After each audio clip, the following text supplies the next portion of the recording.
Hello everyone. So I just received my Buds and Blush order, and this is my not the first time or second time. I have shopped multiple times, but after 1.5 years, I tried them again, and it's a huge disappointment. After 2 years and trying, and they're very bad at packing, and this is the condition of plants they send, and they won't even respond to you properly. They will tell you to keep the plant for next 2 weeks in good conditions and try to revive it. Why to send dead plants in very bad condition and expect it to regrow? This is the condition of packing. Look at this, it looks proper. See, look at this packing. What kind of a disgusting packing? Plants can't even make it through this journey. What's in their mind, I don't know. They're not even charging small amount, they're not even giving it for free, right? So this is the condition every time I get it.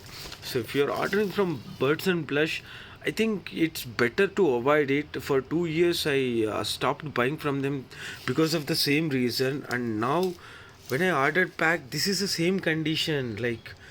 They don't even care, how they pack and they send. They try to minimize on the courier and they send it in the worst way possible, the cheapest way. And this is how the plants end up with you. Look at the condition of the plants. Look at the condition of this plant. If you expect it to grow back and make it into a healthy plant, it's going to take many months, maybe years. I have 2 years plant right now reviving. See, this is 2 years old monstera. I has to do so much. Out of 20 plants, only one survived. This is the condition of Birds and Blush. So probably try to avoid Birds and Blush at any cost. I didn't take the video as soon as I opened the box because I just woke up. So but was very disappointing to do it again and again. Hopefully you can skip them if you are trying to buy plants from here on. Thank you.